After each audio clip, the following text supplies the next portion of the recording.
Kumusta? Magandang umaga sa inyong lahat ng mga kapwa ko ka-farmers. So sa umagang ito, mag-update lang po sa ating talong na 8 araw ngayon. So yan na po mga ka-farmers, maganda ng tingnan. So yan, katatapos lang namin po nagpadilig din ng ating talong. Dahil po sobrang init ng mga ka-farmers.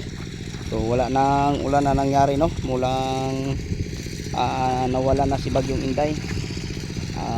Tuloy-tuloy na po uli ang init. Yung tiller natin, kasi yung may mga hindi naararo na tiller mga ka-farmers, pinapa-tiller natin para malinis katulad ng ating nakikita dito. So ngayon, ito na ang ating talong. Napakaganda na mga ka-farmers, nakakatanggal pagod na, oh. Ganyan ang ilang mukha, oh. Ayan, 8 araw na sila ngayon mga ka-farmers, ang ating talong.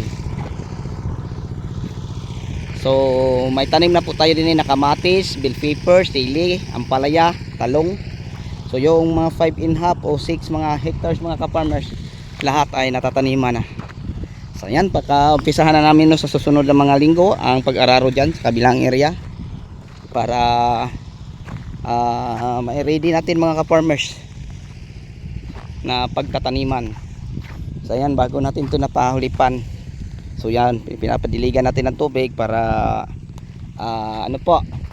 padiligan din ng fertilizer. Yan, mag-umpisa ng mga lalapad ang kanilang mga dahon mga ka-farmers sa ating 8 araw. So yun. So 8 araw na ngayon ang talong. Kaya maganda na silang tingnan. Ang bilis lang matuyo ang lupa din mga ka-farmers, kasi napakainit, din mahangin pagbandang mga alas 2, alas 3 ng hapon. So madali lang matuyo. Nakakatuwa na silang tingnan, no?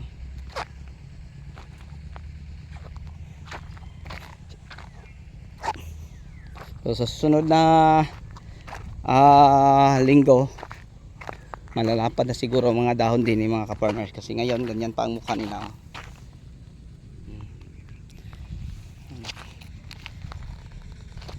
So maganda na.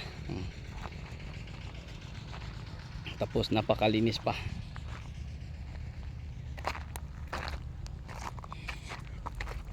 So punta ko din mga ka-farmers, kasi may punla tayo ng talong na ating kunin. Yung hinuhulip natin sa mga pinuputol sa mga feasting insekto, kasi may mga naputol mga ka-farmers, no, sa mga insekto. Yan, no, naputol mga ka-farmers. So sayang, nalalanta. So hindi naman marami, pero mas ganda na ang mga naputol ay mahuhulipan para magandang tingnan mga ka-farmers. Yan ang ating talong.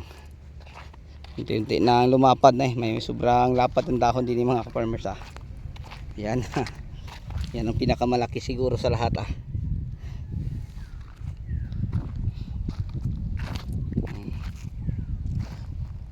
So yan ang ating kanina mga ka-farmers, no, pinapadaanan ng tiller dahil yung nanalasa si Bagyong Inday, yung sobrang ulan na 4 na araw, 4 na gabi, walang tigil, tuloy-tuloy, malapit mag 1 linggo mga ka-farmers. Hindi madaanan sa traktura ang bandang gitna, yung pinapapahinal natin, kasi yung mga lupa galing dyan ay natangay sa agos ng tubig, and then din na iipon banda. So pagdaanan mo sa traktor, ang traktor ay lumulubog kasi malalim po ang putik. Puti na lang, mag 1 linggo na ang init. Ayan, na araro na ngayon, kasi pag hindi mararaw mga ka-farmers, sobrang daming damo. So ngayon, yung sa linya na lang ang damo. So madali lang yan mga ka-farmers, pag ganyan na, madali lang yang linisin. Yan. So ito ang ating mga punlang pinapahulip natin. So dalhin natin doon sa may kahoy para hindi maano sa init, no, kasi sayang. So yun po ang ating talong panghulip.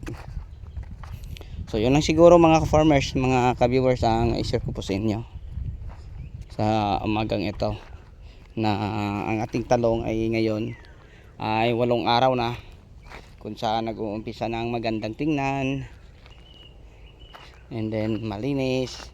So nahuli pa na to mga ka-farmers. Kung mayroon mang itong parang kunti na lang siguro, kasi pinapahuli pa natin to kahapon. So yung naghulip mga ka-farmers, iniwan din niya ang pala, iniwan ang pun lang panghulip. Itabi natin mga ka-farmers, baka hindi makayanan nila ang sikat ng araw at mamamatay. So sayang, no? So ang luwang at lawak ng ating area sa taniman po natin ng talong ay mahigit kumulang to mga 2 hektarya, nasa 15 to 16 ka puno.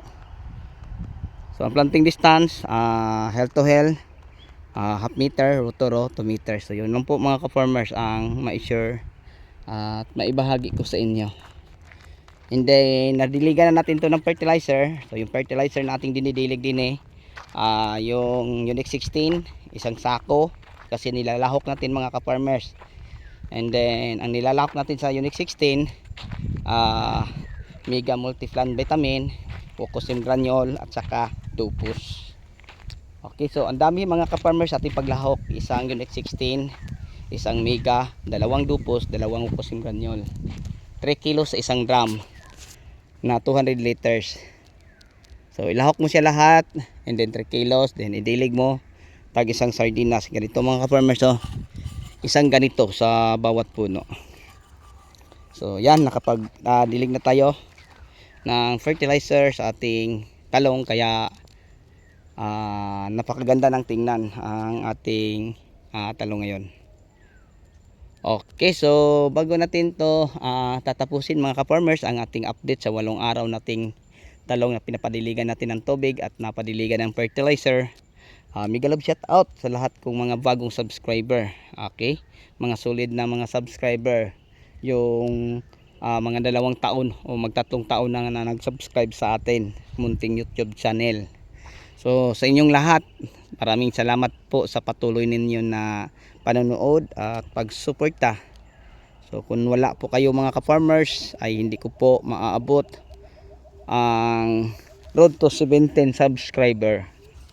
So maraming salamat po mga ka-farmers, mga ka-viewers, at saka sa aking mga subscriber. Okay, so yun lang. Ako na po magpapaalam. Bye bye and God bless. Happy watching. Hanggang sa muli mga ka-farmers. Ako na po magpapaalam kasi ipagpatuloy na po namin ang pagdilig ng tubig sa ating tanim na ampalaya. Yun lang po. Bye bye.